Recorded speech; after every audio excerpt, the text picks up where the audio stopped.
memberikan tips atau cara bagaimana membuat SOP khusus untuk usaha kuliner model boats atau kuliner yang dijual dengan memakai media boats atau gerobak.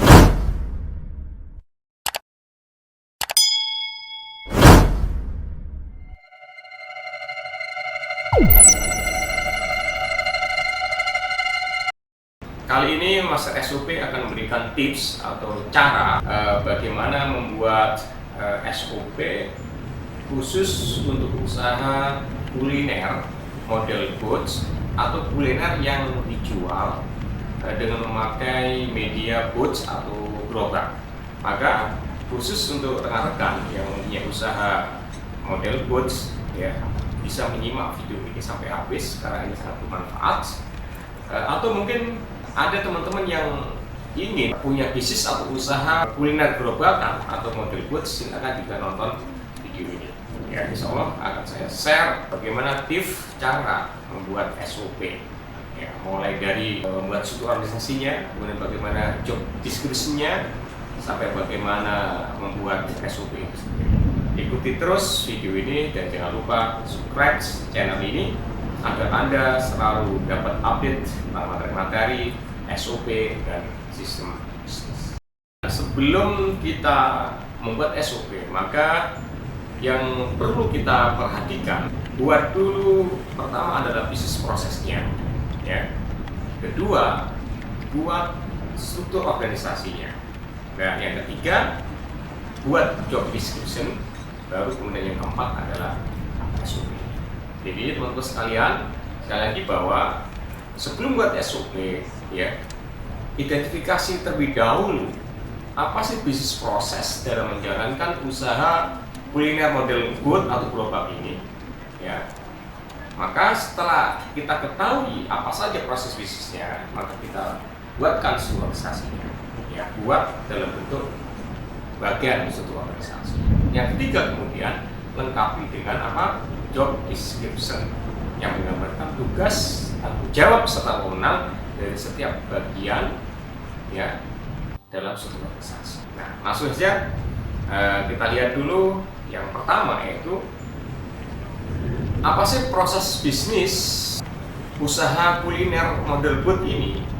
Pada umumnya usaha kuliner model boat ini pertama adalah ada produksi, ya, kita produksi dulu. Misalnya kalau kita bikin cilok, ya, atau bakso, maka yang pertama adalah kita bikin baksonya terlebih dahulu, maka ada produksi, ya, itu proses bisnis yang pertama. Yang kedua kemudian ada pemasaran, bagaimana memasarkannya supaya produk yang sudah kita bikin itu laku. Tentu ada pemasaran, yaitu pemasaran untuk mengenalkan, ya, agar produk ini laku untuk dijual.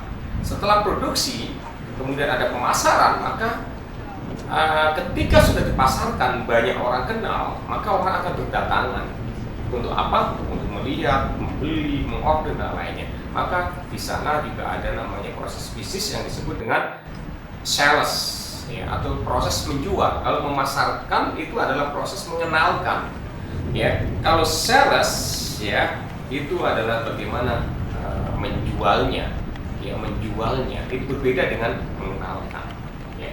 Dan setelah ada sales, ya, maka ada juga yang membantu ketika orang berdatangan, ya, kemudian ada transaksi sudah jalan, maka ada admin, ya, yang membantu dalam administrasi operasional dan penjualan, dan juga ada keuangan.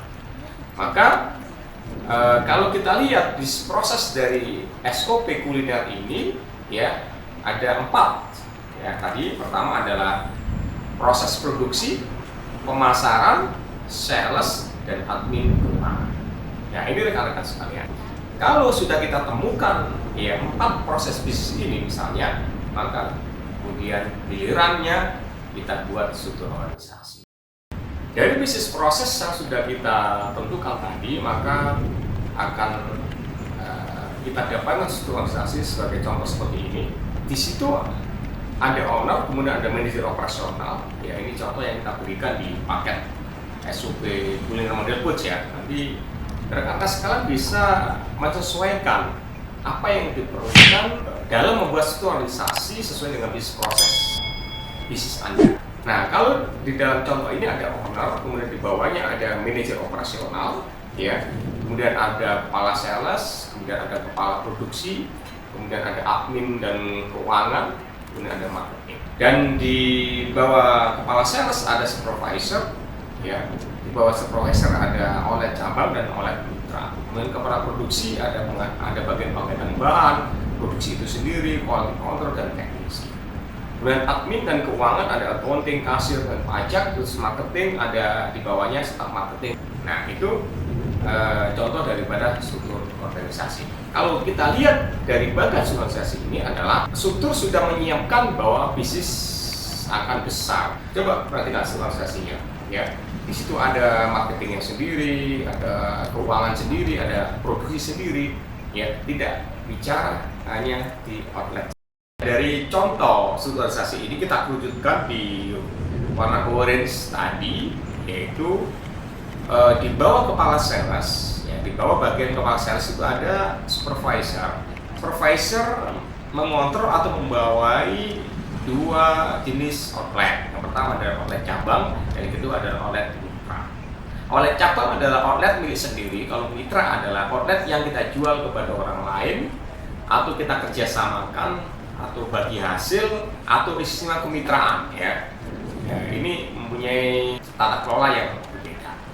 Kemudian kita lanjutkan outlet cabang, ya, itu di bawahnya ada operator, yaitu ada operator penjual bakso yang langsung dikontrol oleh supervisor. Nah, kemudian di outlet mitra itu juga ada operator, ya. Maka di sana ada owner, yaitu karena ini kemitraan maka ada owner mitra. Maka kita lihat dari struktur ini, maka supervisor ada mengontrol owner atau mengawasi, dan dia juga supervisor itu mengontrol juga. Silakan simak selanjutnya.